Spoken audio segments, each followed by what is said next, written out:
might want to take it. 3, 2, 1, action. Anyway, so glad that all of us are gathered at the table today. You know, as last year we were planning for this series of talks by NBC Friends, we were thinking, oh, we have the best theme ever, 2020 vision. And of course, you know, that is kind of like stolen from us and used by 20 other organizations.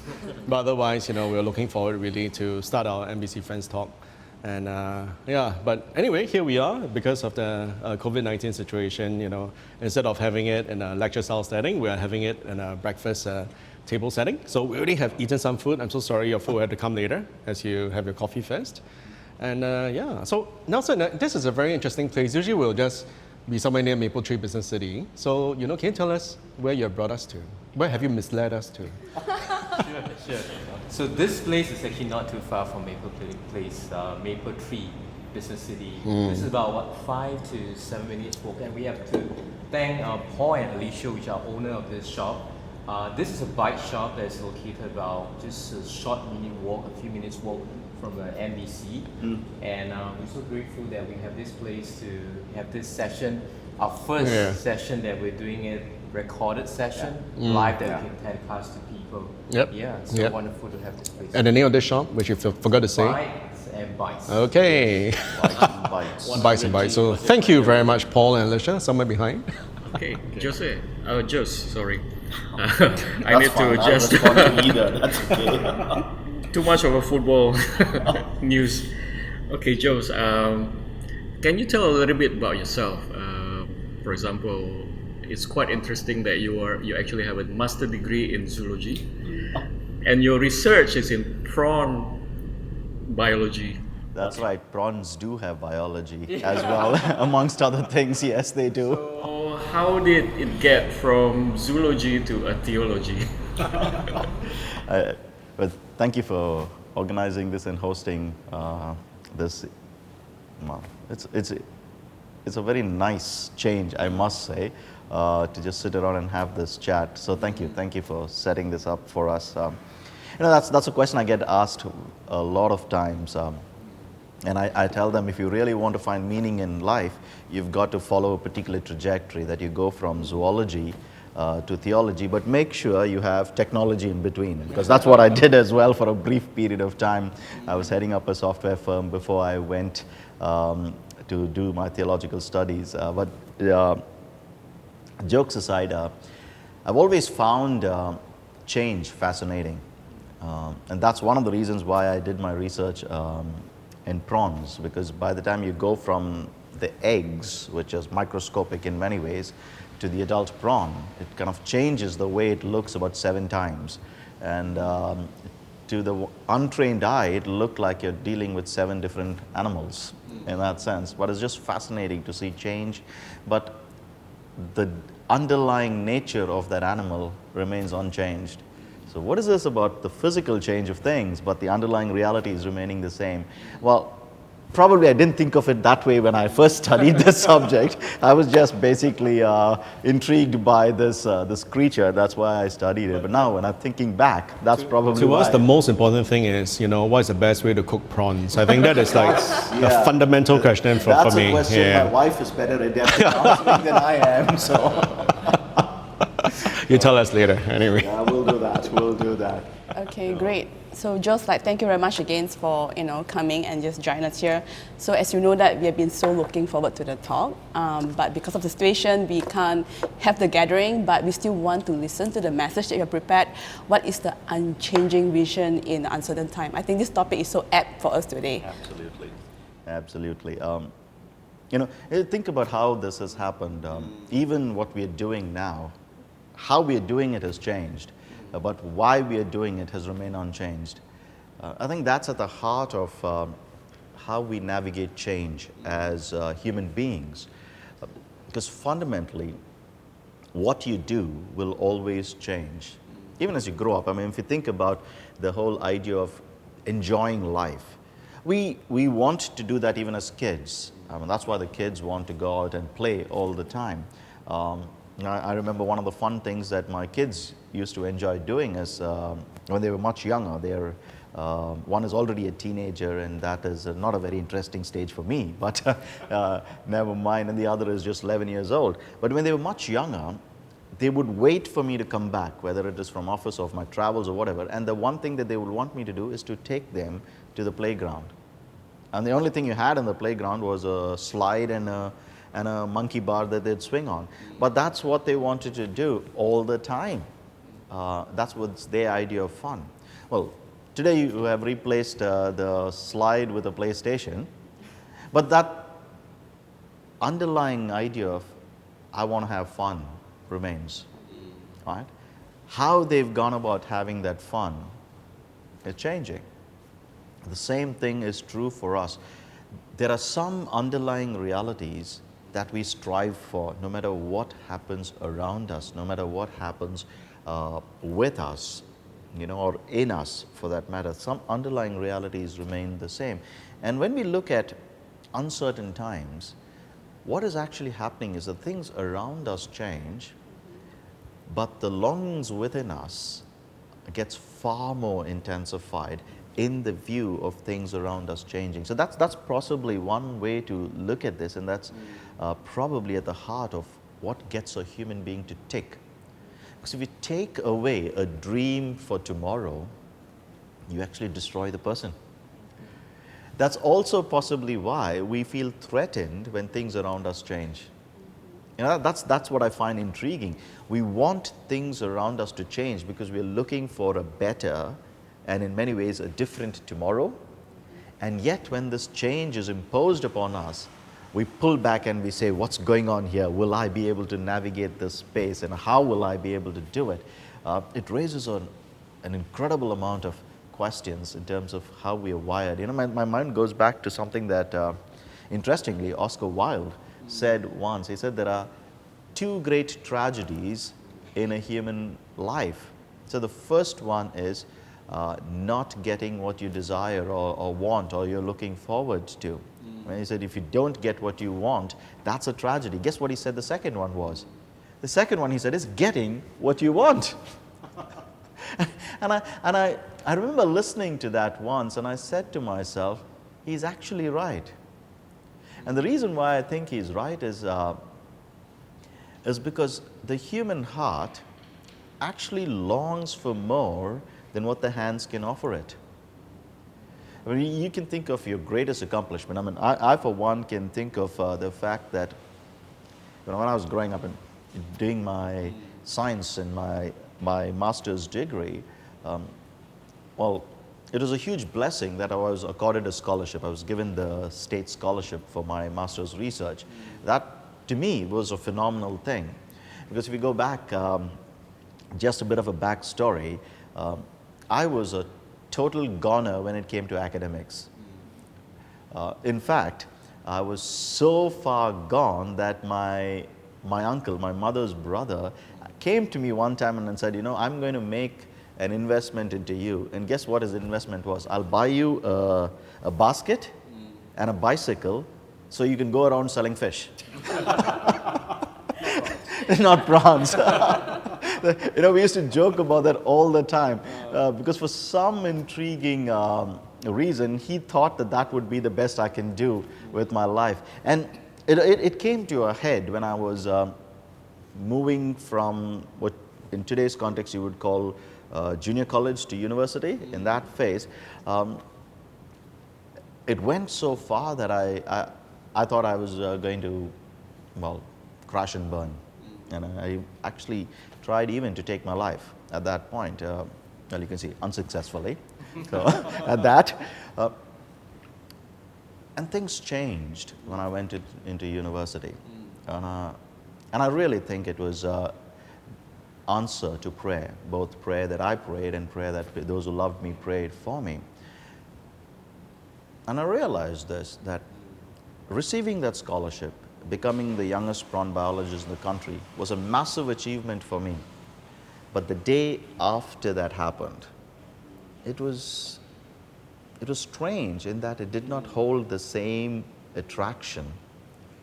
That run-up, going from my bachelor's into my master's, I was pretty much set on doing this by the time I entered my second year of undergrad. So it was close to a 4-year run.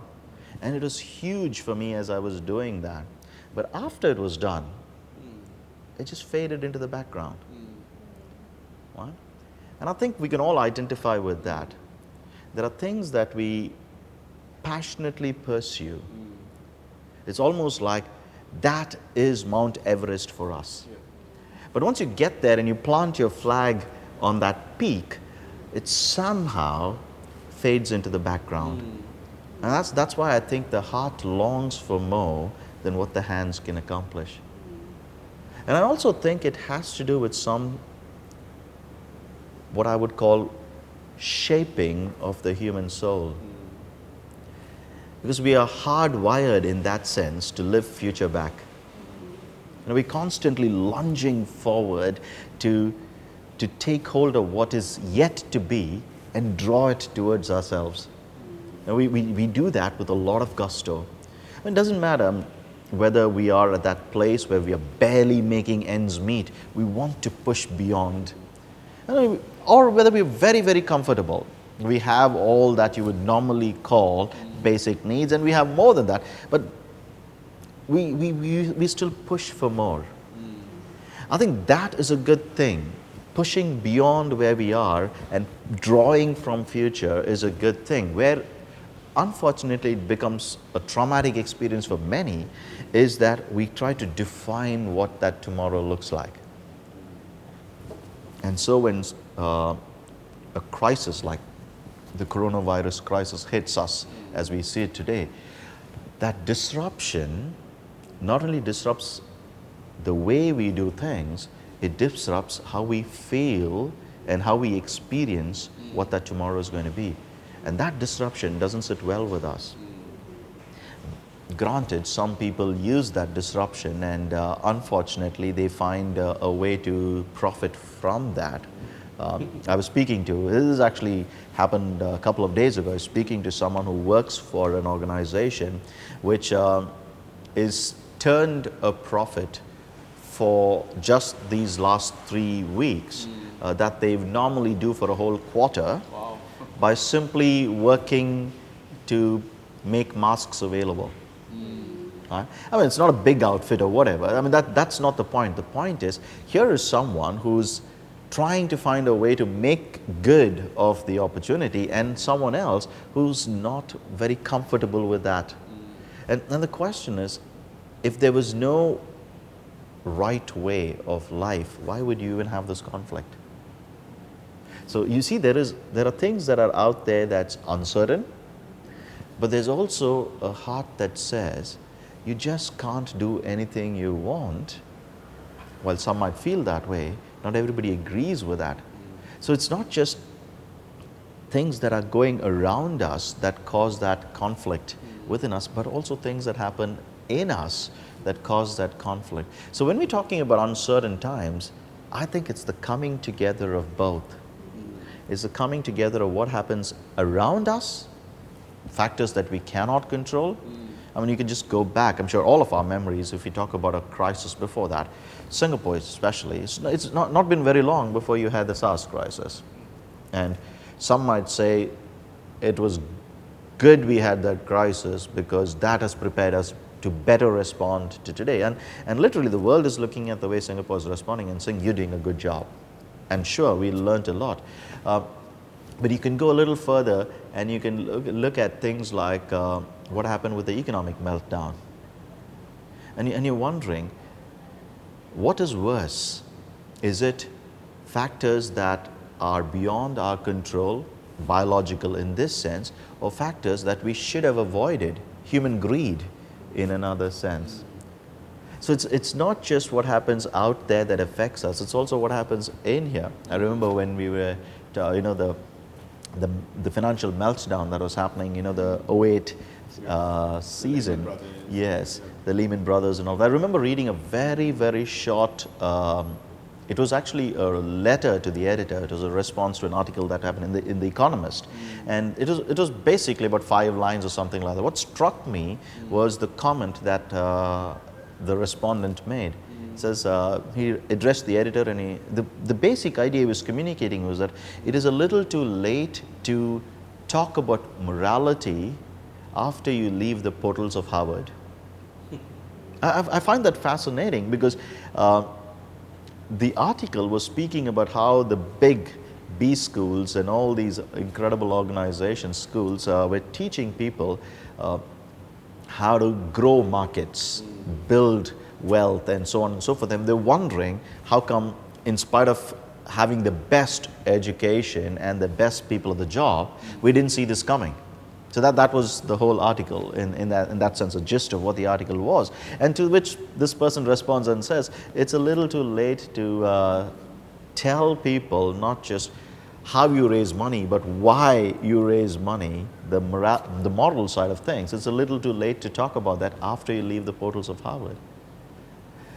You tie all of this together and you begin to see that if you do not have a vision for what life is, it really doesn't matter how you live that life, because no matter what you accomplish and what you are applauded for, it doesn't really matter.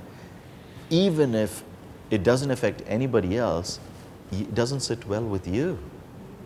You are not satisfied with life. You are either dissatisfied or distraught.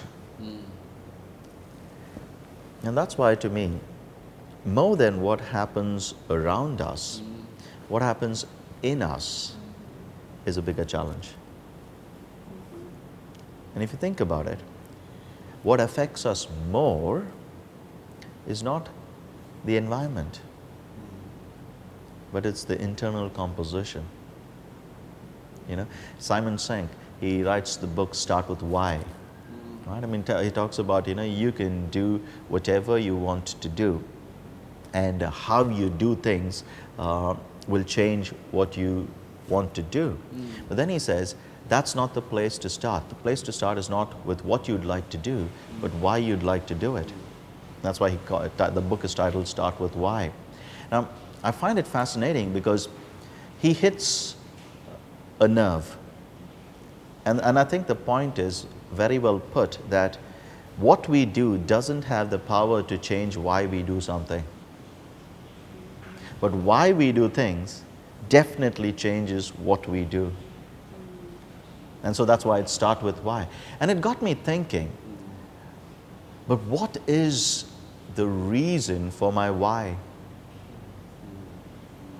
And so my conclusion is that while starting with why makes for good planning, it's not necessarily the right starting point.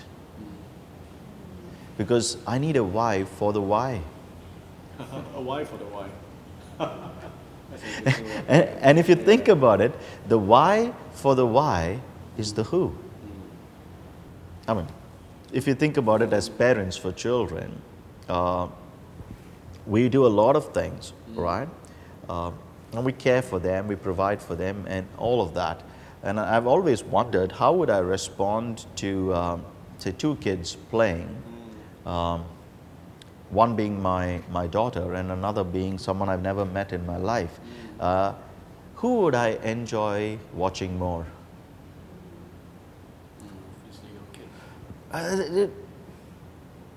Yeah, there is something to who you and I are that lies at the very bottom, at the very core of even the why we do what we do.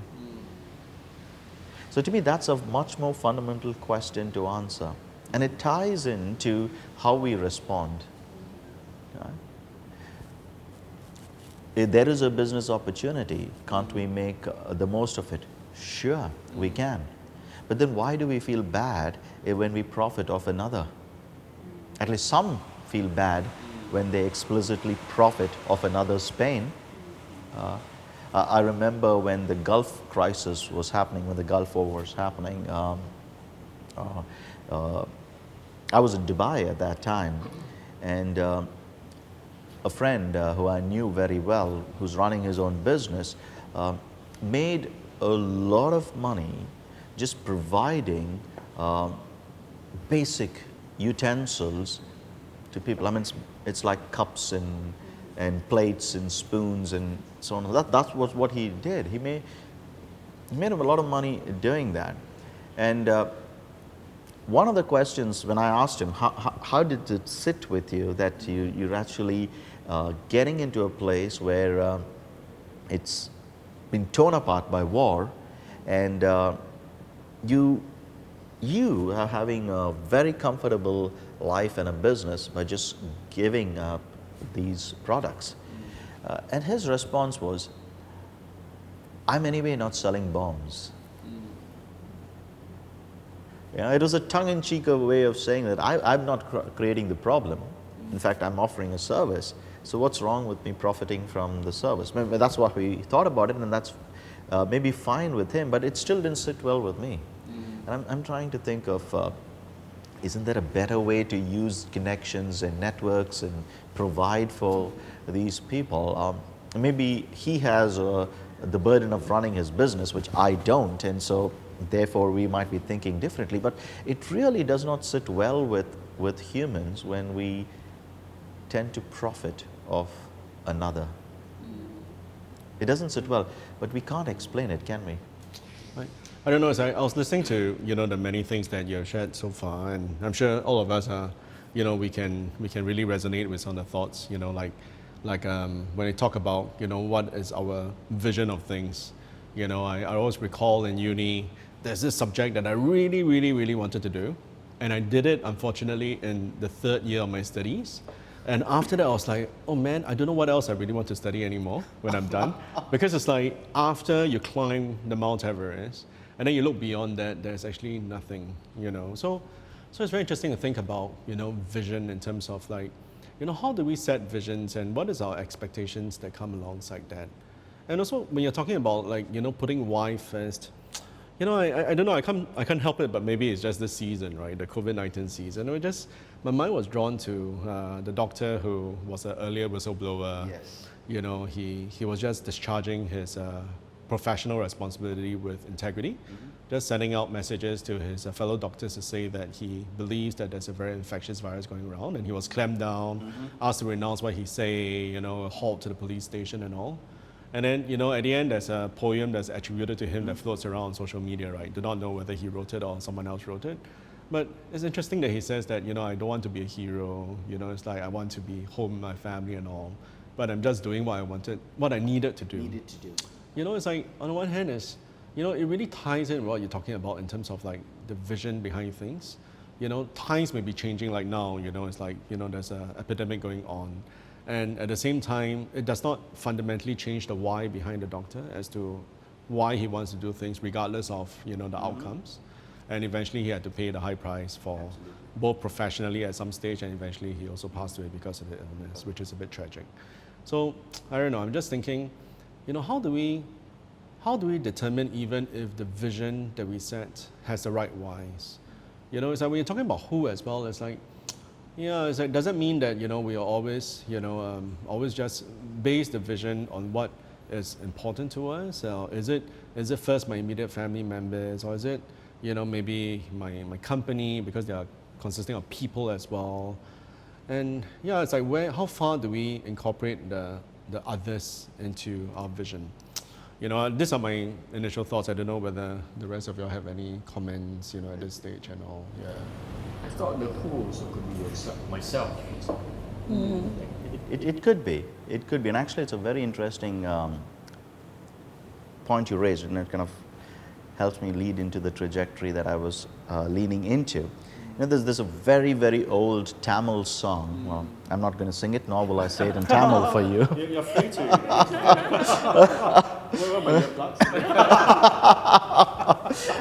I remember listening to this when I was a kid, and probably not even a teen at that time. And it says something like this: your relatives go with you till you're home. In other words, they come to you when you have a home. Your family would probably get to go with you if you're out on the streets, right? your wife would probably be with you when you are abandoned. But what happens when you go to the grave? So the song kind of, the line that keeps repeating itself over and over again, who will be there to the end? You know, the Tamil is Kadisi Vere Yaro, who will be there till the end? And that raises a very, very important question. We're talking about, you know, if in terms of who we are, I mean, is it with our family, or, you know, it could be just ourselves. But that's really not how we find our identity. You know, I try this exercise with small groups when we talk about identity. It says, why don't you introduce yourself to, we've actually done that this morning. Introduce yourselves to each other, but don't mention anything about what you do or you desire to do, and just speak for a couple of minutes. It is incredible that people, I mean, rather articulate people, will find themselves fumbling for what to say within a minute or so. Because our identity, in many ways, is shaped by the things we identify with. It could be what we do, or what we would aspire to do, or what we've accomplished, and so on and so forth. You know, that's typically the way we introduce ourselves. But when the dust settles, we realize that while all that has been done, remember what we said about our accomplishments earlier, I mean, climbing the Mount Everest thing, it really doesn't matter. And at the very heart of who we are is who we belong to. And I think that's why the song, while it's been decades since I've heard it as a kid, the moment when you raise the question, who and how do we connect, it just immediately popped up, because that question is a profound one. Who will be there with you to and beyond the grave?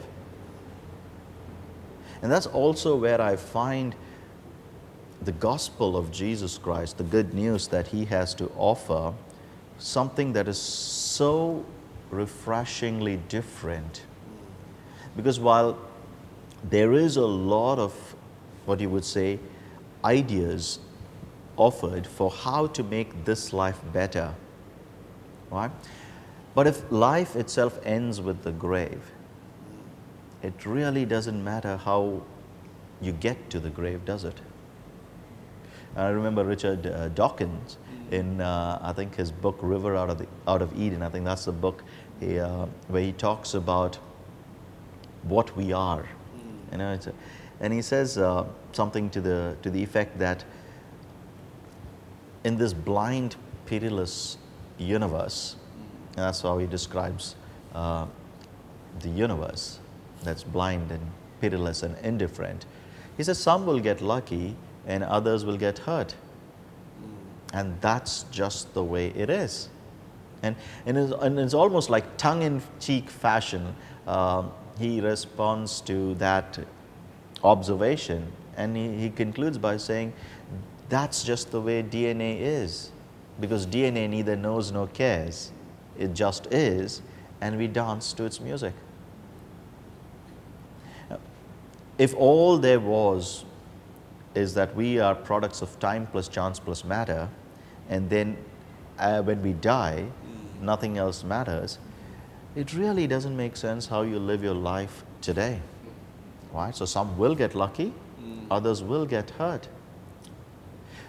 So I'm beginning to think, and I'm far more confident that this reflects reality more than anything else, that that's not how life began. And it's not just time plus chance plus matter. And that's not where life is going to end. That we go to the grave and it's all done with. I'm far more confident in a view of life where there was an intention in how things began. And there will be a consummation that goes beyond the grave. That's also part of the deep desire to live life future back. If all this intense passion to continue to strive for tomorrow, if all there was to it was that it's going to be brought to the dust and reduced to nothing when we breathe our last, it seems pretty pointless, if you ask me. I mean, that's really morbid if it were the case. So, Joe, some would argue that it's just a wishful thinking. Definitely, you could. Yes. I would use the word hope to counter wishful thinking, and there is a subtle but very important difference between hope and wishful thinking. Wishful thinking ignores the challenges of the present. It wishes tomorrow was different. Hope doesn't do that. Hope navigates the challenges of the present. It goes through what is happening today and it works towards something that's different and better tomorrow. And that's the key, right? We live today in the light of tomorrow.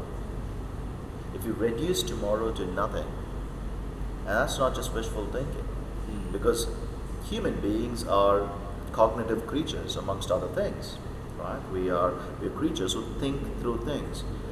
If we reduce tomorrow to the grave, why would we do anything worthwhile today? And it does not need to be a master philosopher. You don't need to be a master philosopher to come up with an answer. Just take any kid and tell them, I want you to study, but guess what? There's going to be no exams. I want that. Yeah, sure. We don't do that, right? We are hardwired to respond to results, respond to something that lies beyond the need for effort today. Right? You take that away, we'll collapse. We'll just implode, not just individuals, as communities, as societies.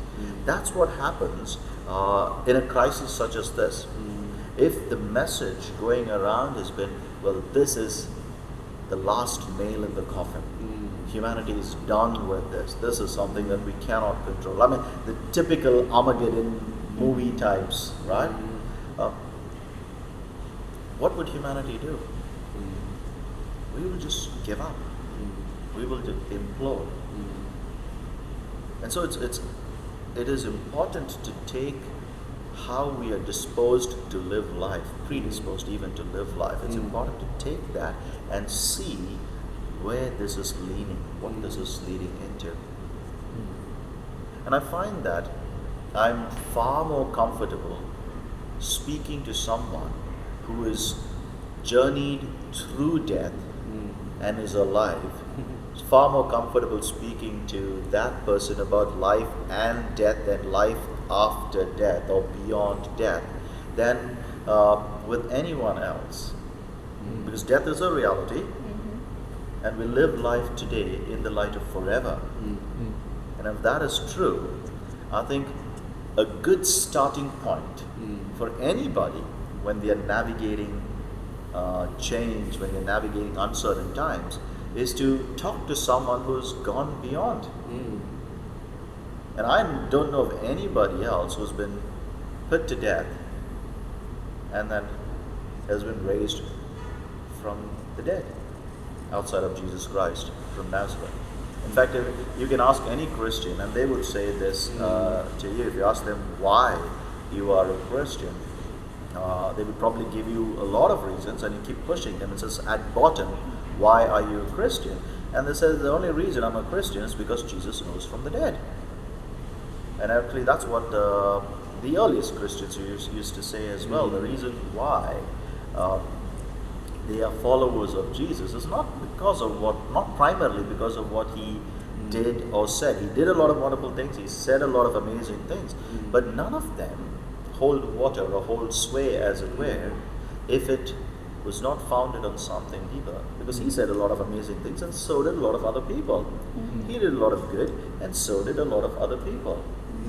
The key distinction was not so much as to what he said or did, but who was saying and doing these things. And that is very clearly the Christian distinctive, because the who was the God of life and the God over death. So the cross of Jesus Christ not just shows humanity that times will be hard and death is real. it not only shows humanity that, but it also shows humanity that death is not the end. That difficult times, no matter how hard, is not going to have the final say. And for those who read the Bible, it's a very, very familiar question, which is, death, where is your grip? Grave, where is your hold? Because for any worldview that does not see tomorrow as beyond the grave, that's where it ends. And there are a lot of worldviews which try to look at it from the perspective of, well, ultimately we would be either one with the infinite, non-personal reality. And most pantheistic worldviews think of it that way. Or the atheistic worldview, the naturalistic worldview will be simply death is the end and there's nothing beyond the grave, right? But reduced to nothing or becoming part of a non-personal, non-relational entity, well, in effect, that seems to suggest the same thing, because you take away identities, you don't really know what to say about what you're engaging with, don't really sit well with the human quest for life. It doesn't sit well with human flourishing. And most human beings, they do what they don't want to do when they find themselves in a crisis. It's like someone who does not know how to swim and who's drowning. They just keep clutching at anything that's afloat with no concern whatsoever for what has been floating there. You know, whether it's a grass that's there or a twig, or it could be a little child. They don't, it just doesn't compute for them. They just clutch. It's good that, you know, I like the way you brought death into the picture, because, you know, some people say, you know, live life, you know, with the end in mind, right? In fact, one of the principles of a successful living, right? Yeah. And many a times I do think that there is some validity and some prudence and wisdom to having a deathbed perspective to things. You know, that will give us our bottom line. You know, on a deathbed, would this, you know, will you be proud of this? On a deathbed, would this have been important to you? On a deathbed, you know, what does it matter and does it not matter? Yeah, and I like perspective. Is true that, you know, when we talk to people, we want to talk to people with experience. We want to talk to people who have been through hard times and came back, you know, stronger and lived through it. And I never thought of the perspective of, like, you know, looking at Jesus that way, that, you know, of all people who actually did go to the grave in a very painful way, came back and then came back with real testimony and affected the lives of immediately his disciples. Then after that, it became a global movement to what we have today. So I suppose that is what you're saying in terms of, like, in our vision setting, in our defining what is a worthwhile vision, and us defining what should be an unchanging vision. You know, at least that should, at the very least, be a starting point of reference, even before talking about other things. Okay. Absolutely. Yeah. Absolutely. Guys, any thoughts? And yeah. So, Jules, thanks for sharing so much.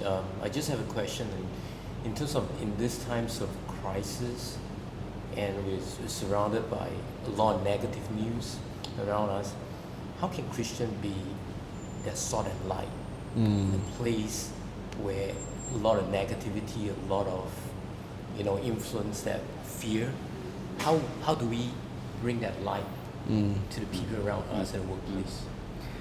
And it's interesting that you use those metaphors of salt and light. So I'll respond keeping those metaphors in mind. Jesus was the one who used those metaphors to describe the people who followed him and who learned from him. And he said to them that you are the salt of the earth. And one of the things that salt does very, very well, other than provide flavor for food, is that it preserves. It's an excellent preservative. So in a time such as this, where there is a lot of negative news and vibes that are not necessarily helpful, the question is, how can we preserve truth? Truth of human value and human dignity, and the fact that no matter how hard the times get, who we are is far more valuable than what we accomplish. What we are worth is far more significant than the challenges we go through. We can go back to that same analogy of our own children. We will move heaven and earth to care for them.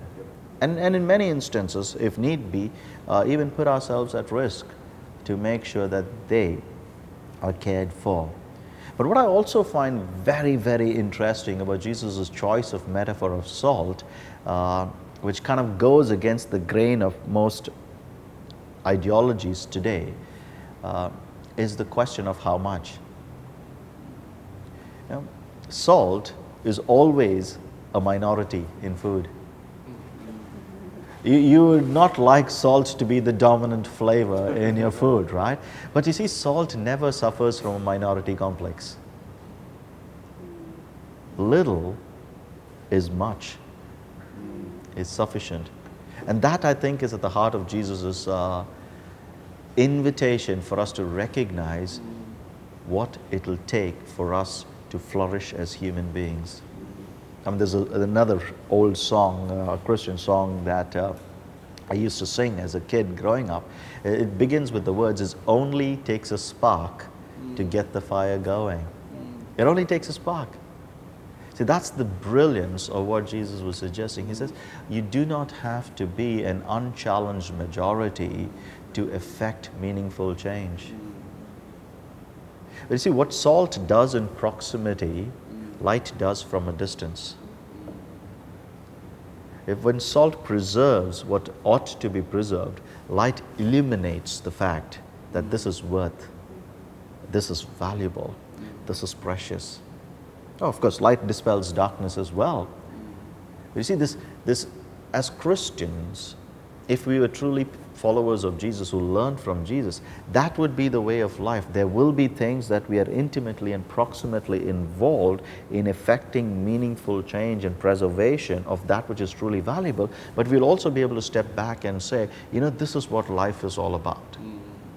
We can shine light in the appropriate places, meaningfully dealing with things, and choices become a lot more easier in that sense once you know what's worth and what's not. And when you're going through this crisis right now, what should we do? It's about the choices we make. Wear a mask. That's possibly one good thing to do. You know, I was telling someone the other day, just remember that because you are a Christian, you somehow don't get a supernatural insulation tape around you that protects. You better take the necessary precautions, not only to keep yourself from being in that sense infected, but also making sure you guard others, right? Well, a virus is a virus, right? So let's give its due. That's part of being light. Yep. That's part of being light appropriately. But that's a great question. I think that's what is desperately needed for the times. Yeah, I also felt that that questions I think is really relevant, but also like what you have shared, I think summarize it really well, because if you're living a life beyond the grave, so I guess even like with crisis or things that happen, even without this crisis, life, you don't take that for granted. Like if something happened to you, you know that it's a win-win because you have life beyond the grave, right? So I think with that, that actually talk about the fear, like a lot of reactions that you see that's happening in this crisis time, because a lot of people think that the end of life is at the grave. So that causes a lot of reactions and response that was driven by fear of not knowing. But I felt that as a believer, knowing that your life is beyond the grave, I think that is so much of a power and assurance to live a life that is separate and set apart. I think that also talk about being the salt and life, because you live a life that's full of assurance and truth of what the Bible says. As a believer, you can live during the crisis time. So I thought that was a really good perspective that you shared. So I'm sure with that, Jules, we can continue to talk to Jules. There's still more coffee. As I said, there's always food with NBC friends, and I think there's more bread, and Alicia has kindly got us even more food. So we're going to continue our breakfast conversation after this. But, I just want to check in with Nelson as well. It's like, if any of our viewers, well, first time we have a video, so solid. Anyway, if any of our viewers, want to find out more, because it's like, yeah, for us, we know that we are Christians, but if some of us have questions, I keep staring at, the poster over there, you know more about it. You want to tell us what is happening there and, how they can find out? Sure. So this place, Bytes and Bytes, is also holding a alpha session in next week, for the following few weeks on Wednesday night at this place. So if you want to know what's the meaning of life, who is Jesus, just a very casual session of open questions and understanding. So they are having an alpha here that's holding every Wednesday night. Cool. At in the evening time. Yep. Dinner being provided. So people are working here nearby who are interested, or even people willing to help out, just come on here and register. We're gonna put the link in our email. Yeah, why not? Subsequent to this, and so that people can kind of get more interested and ask questions. And if anybody is interested to just pop by to this bike store, talk to Paul and Lisha, feel free to do so as well. I think they're a nice couple and they are more than willing. Maybe we should get a bike and then we go cycle and endanger ourselves. We need to get outdoors. Oh yeah. Okay. Anyway, Jose, with that, thank you very much. you so Really much. appreciate your time. Thank you. All right. Yeah. Thank you. Thank you. All right. Thank you.